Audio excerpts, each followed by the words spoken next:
Hello friends, ನಾವಿವತ್ತು ಬಹುಭುಜಾಕೃತಿಗಳ ಬಗ್ಗೆ ಅಭ್ಯಾಸ ಮಾಡ್ತಾ ಇದ್ದೀವಿ. ಹೌದಾ? ಬಹುಭುಜಾಕೃತಿಗಳಿಗೆ ಇಂಗ್ಲಿಷ್ ನಲ್ಲಿ ಏನಂತ ಕರಿತಾ ಇದ್ದೇವೆ ಅಂದ್ರೆ ಪಾಲಿಗಾನ್ಸ್ ಅಂತೇಳಿ ಕರಿತಾ ಇದ್ದೀವಿ. ಹೌದಾ? ಈಗಾಗಲೇ ನಾವು ಹಿಂದಿನ ವಿಡಿಯೋದಲ್ಲಿ ಬಹುಭುಜಾಕೃತಿಗಳ ವಿಧಗಳ ಬಗ್ಗೆ ಅಭ್ಯಾಸ ಮಾಡ್ತಾ ಇದ್ದೀವಿ. ಹೌದಾ? ಹಾಗಾದ್ರೆ ಬಹುಭುಜಾಕೃತಿಗಳ ವಿಧಗಳು, ಹೌದಾ, ಅವುಗಳನ್ನ ಎರಡು ವಿಧಗಳನ್ನಾಗಿ ಮಾಡಿದ್ದೇವೆ. ಒಂದು ನಿಯತ ಬಹುಭುಜಾಕೃತಿಗಳು, ಇನ್ನೊಂದು ಅನಿಯತ ಬಹುಭುಜಾಕೃತಿಗಳು. ಅಂದ್ರೆ ನಿಯತ ಬಹುಭುಜಾಕೃತಿಗಳಂದ್ರೆ ಇಂಗ್ಲಿಷ್ ನಲ್ಲಿ ಅದಕ್ಕೆ ರೆಗ್ಯುಲರ್ ಪಾಲಿಗಾನ್ಸ್ ಅಂತ ಕರೀತಾರೆ. ಅನಿಯತ ಬಹುಭುಜಾಕೃತಿಗಳಿಗೆ ಇರ್ರೆಗ್ಯುಲರ್ ಪಾಲಿಗಾನ್ಸ್ ಅಂತೇಳಿ ನಾವು ಕರಿತಾ ಇದ್ದೀವಿ. ಈ ಹಿಂದಿನ ವಿಡಿಯೋದಲ್ಲಿ ನಾವು ನಿಯತ ಬಹುಭುಜಾಕೃತಿ ಬಗ್ಗೆ ಅಭ್ಯಾಸವನ್ನ ಮಾಡಿದ್ದೇವೆ. ಇವತ್ತಿನ ಈ ವಿಡಿಯೋದಲ್ಲಿ ಇನ್ನೊಂದು ವಿಧವಾದಂತಹ ಯಾವುದು ಎರಡನೇ ವಿಧ ಯಾವ್ದಂದ್ರೆ ಅನಿಯತ ಬಹುಭುಜಾಕೃತಿಯ ಬಗ್ಗೆ ಇವತ್ತಿನ ಈ ವಿಡಿಯೋದಲ್ಲಿ ಅಭ್ಯಾಸವನ್ನ ಮಾಡೋಣ. ನೋಡಿ, ಎರಡನೇ ವಿಧ ಯಾವ್ದಂದ್ರೆ ಅನಿಯತ ಬಹುಭುಜಾಕೃತಿ. ಹೌದಾ?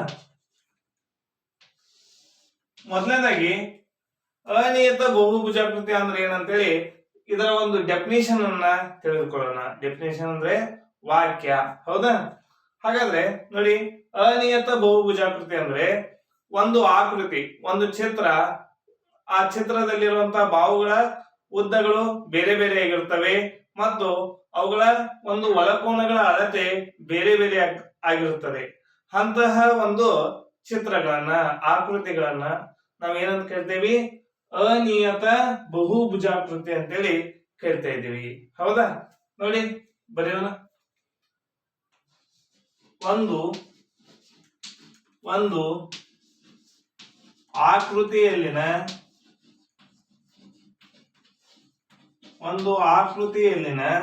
ಅಂದ್ರೆ ಚಿತ್ರ. ಹೌದಾ?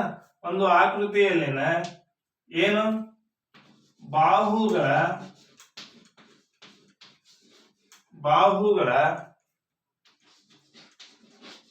ಉದ್ದಗಳ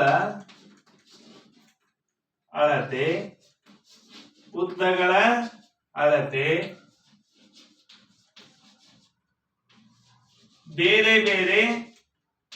ಬೇರೆ ಬೇರೆ ಇದ್ದು ಮತ್ತು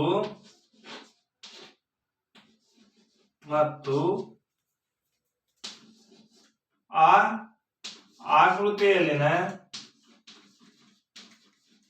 ಆಕೃತಿಯಲ್ಲಿನ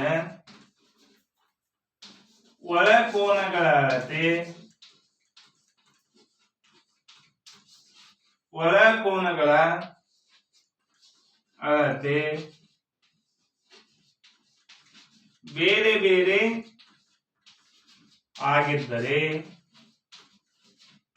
ಬೇರೆ ಬೇರೆ ಆಗಿದ್ದರೆ ಅಂತಹ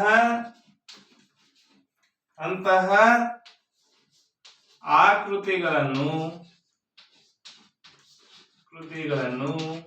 ಏನಂತೇವಿ? ಅನಿಯತ ಬಹುಭುಜಾಕೃತಿಗಳು ಎನ್ನುವರು. ಅನಿಯತ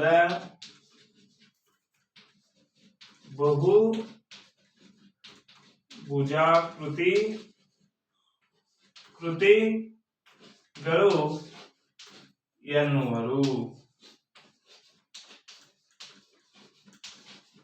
ಹೌದಾ? ನೋಡಿ, ಅನಿಯತ ಬಹುಭುಜಾಕೃತಿ ಅಂದ್ರೆ ಏನಂದ್ರೆ ಒಂದು ಆಕೃತಿಯಲ್ಲಿನ ಬಾಹುಗಳ ಉದ್ದಗಳ ಅಳತೆ ಬೇರೆ ಬೇರೆ ಇದ್ದು ಮತ್ತು ಆ ಆಕೃತಿಯಲ್ಲಿನ ಒಳಕೋನಗಳ ಅಳತೆ ಬೇರೆ ಬೇರೆ ಆಗಿದ್ದರೆ ಅಂತಹ ಆಕೃತಿಗಳನ್ನು ಅನಿಯತ ಬಹುಭುಜಾಕೃತಿಗಳು ಎನ್ನುವರು.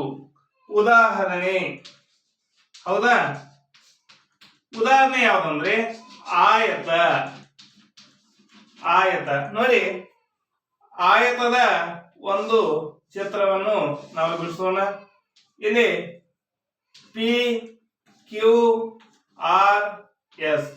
PQRS ಅನ್ನುವಂಥದ್ದು ಒಂದೇನಾಗಿದೆ? ಆಯತ ಚಿತ್ರ ಆಗಿದೆ. ನೋಡಿ, ಇವುಗಳ ಬಾಹುಗಳ ಅಳತೆ ಬೇರೆ ಬೇರೆ ಇದೆ. ಅಷ್ಟು ಬಾಹುಗಳು ಸಮ ಇಲ್ಲ. ಹೌದಾ? ಇಂತಹ ಆಕೃತಿಗಳಿಗೆ ನಾವೇನಂತ ಕರಿತೀವಿ? ಅನಿಯತ ಬಹುಭುಜಾಕೃತಿಗಳಂತೇಳಿ ಕರಿತಾ ಇದ್ದೀವಿ. Thank you.